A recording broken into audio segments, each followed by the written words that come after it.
Greetings, Japan fans. Today's show, we're looking at some of the difficulties as a leader of leading a team when they're sitting at home, working at home, can't see them. Don't know what the hell they're doing all day. That's what we're going to talk about in this episode.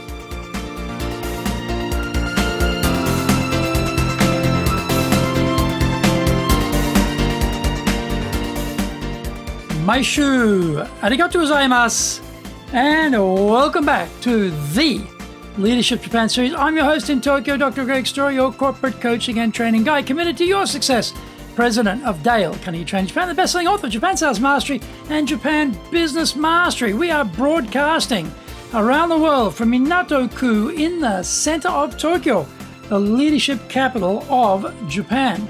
This podcast brings insights, examples, and experience about leading in Japan. Trust me, it is different here. Don't forget to rate 5 stars, review. This is an awesome podcast.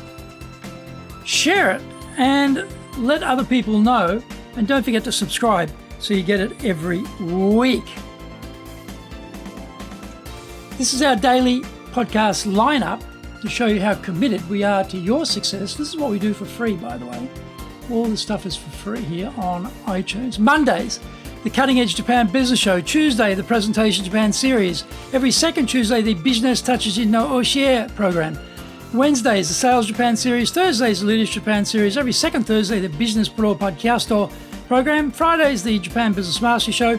Saturdays, Japan's top business interviews. Wherever you get your podcast, you'll find those there. Before we get going, today's handy Japanese phrase is natsukashi. Natsukashi. This is, what a nostalgic thing. Oh yeah, I'd forgotten about that. That's, how great. From the good old days. Yeah, natsukashi. This might be when, you hear some music on the radio or someone's playing some music, a song, a hit song from maybe, if you're like me, it's going to be from centuries ago, but from many decades ago, and you go, I remember that band, I remember that song, natsukashi. Yeah, or you see a TV show you haven't seen for a long time. Natsukashi. Yeah, that's good. Something's nostalgic for you. Natsukashi. And you with clients, you could say that. They might say something, make a reference to something, and you could just say, sore wa natsukashi desu ne. That's very, that's very nostalgic. Sore wa natsukashi desu ne. Yeah, so desu ne. Sore wa sugoku natsukashi desu ne. Yeah, something like that. You say something like that with the client. Natsukashi by itself would be too abrupt, but with your friends you could just say natsukashi, and no problem. This is episode number 379, and today we're talking about the slings and arrows of outrageous fortune running a virtual team.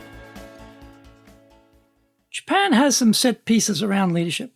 The middle manager boss sits at the head of an array of desks arranged in rows so that everyone in the team can be seen. This is important because this is how the boss knows who's working well in the team and who isn't. They can be observed every day, all day long, what time they arrive, what time they leave, who's late back from lunch. It is all there in front of the boss. Meetings are easily arranged and follow-up is just shadowing. Suzuki, what's happening with that report? Now, the team are at home, away from the constant surveillance of the boss. The boss has little idea how they spend their days, and our clients tell us many middle managers are struggling to supervise the diaspora. In many cases, the day would start with the chorei, the morning huddle, get the team together to go through what is on for that day. These meetups can continue even when everyone is at home. We have just moved it online. Everyone needs to be on camera at 9 a.m., dressed for business rather than in a t-shirt. If you don't come on camera, that is a red flag. There may be some depression, issues bubbling away in the background. As the isolation starts to get people, they begin to withdraw. One of my team didn't come on camera for 3 days in a row, saying there was an issue with the laptop webcam. Was there an issue? How would I know that was the case, sitting in my study at my home? I immediately started organising another laptop to be sent out. I need to see everyone's face every day to check how they are doing. In the end, it was a technical issue around the privacy settings in Teams. The point, though, is I didn't really know what was going on. I have to be continuously keeping an eye out for the emergence of any stress or depression in my team. At the chorei, the morning meeting, we go through good news reports, the vision, mission, values, the Dale Carnegie principle for that day, who we are visiting virtually or otherwise, and who is visiting us, each person's top 3 priorities for the day, and a motivational quote. Whole thing takes about 10 minutes. I usually spend another 10 minutes talking about things like taking care of your health, standing up regularly because we tend to sit for too long, issues around coordination which have arisen, the latest news in our business, the cash flow situation, and recognizing good work. We also have coffee time with Dale at 3 p.m. every day for anybody who just wants to shoot the breeze and catch up with colleagues that they don't physically meet anymore. The meeting cadence with direct reports continues online, but it is easy for this to fade or drift. People's new work-from-home schedules seem to make it harder to connect. Back in February, when we started working from home, it had a temporary feel about it. On reflection, I didn't immediately embed some processes I should have. It is now many months since our migration to working from home, and we will have many more months like this. These direct report meetings are a discipline I found I have to really enforce because many of my staff seem to possess ninja-level skills at avoiding talking with the boss. I want stuff from them. I want it yesterday, and I am very demanding. Talking with me is probably a pain. So some are quite creative in escaping the supervision. The biggest issue has been coordination around the whole business as we all descend in our little pockets of responsibility and start losing sight of the big picture. Find out more when I come back from the break.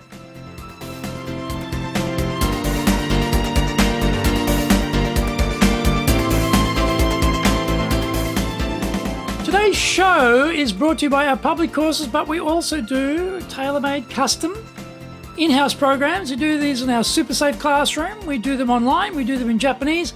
We do them in English. Today's show is sponsored by our Virtual Selling Mastery previews. We have 2, one on October the 1st and one October the 15th. Virtual Selling Mastery is a 5-week program, 3 hours at a time, helping sales teams how to sell in the virtual environment. Does that sound like the sort of thing your sales team needs? Get them onto this program. Come and check out the preview yourself. October 1st, October 15th. On the 6th of October, we're doing leadership training for managers. 7-week program. This is everything you need. It's leadership in box. Everything's there. Fantastic program. 7-week program starts October the 6th in the classroom. Now, October the 22nd, we're doing the Dale Carnegie program. We're doing the 3-day immersion version. It's a 12-week program normally. We do it in the classroom, 3-day immersion version starting on October 22nd. Our website is enjapan.dalecarnegie.com. Check out those details on those programs, or you can email me at greg.story@dalecarnegie.com. If you like learning by watching videos, we've got over 1,000 for you at Japan Dale Carnegie TV on YouTube. We release 3 TV shows every week on YouTube. The Cutting Edge Japan Business Show, that's the premier business show in Japan, comes out every Monday. Fridays we have the Japan Business Mastery Show. Sundays we have the Japan's Top Business Interview Show, where I interview leaders from SMEs to corporate captains of industry on the topic of leading in Japan. And every second Thursday we release the Business Pro Television Show. Don't forget, get my books, Japan Sales Mastery, that's the Bible for selling in Japan, and Japan Business Mastery. You get those on Amazon.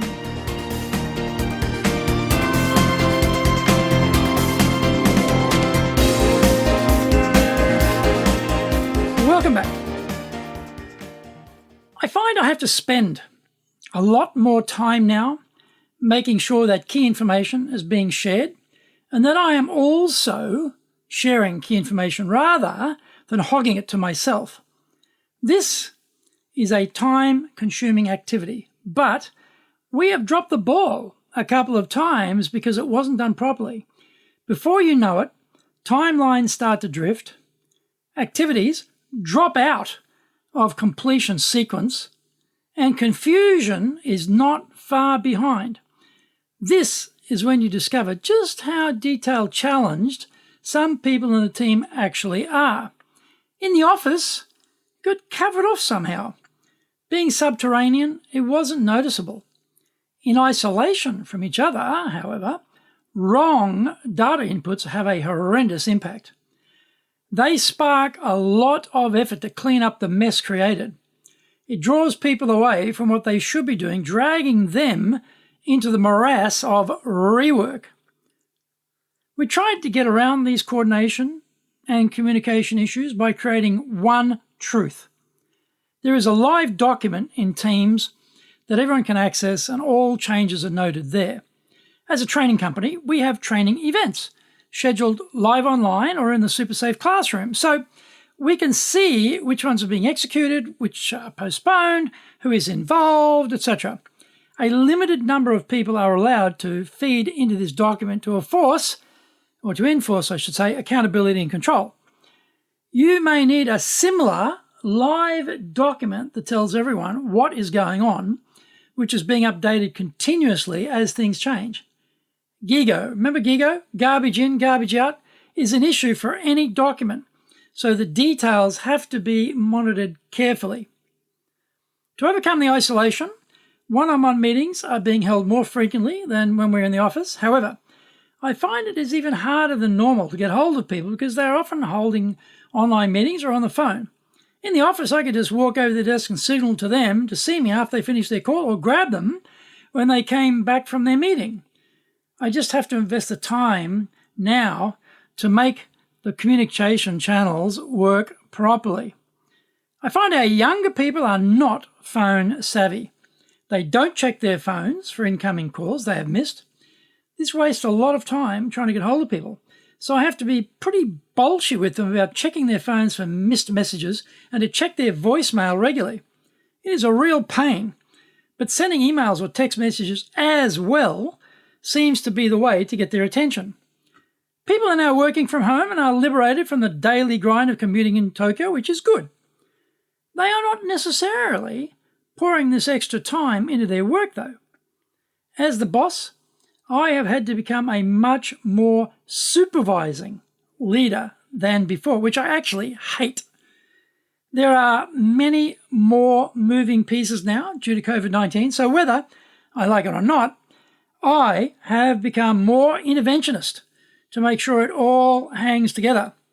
How about you? Has this been your experience too?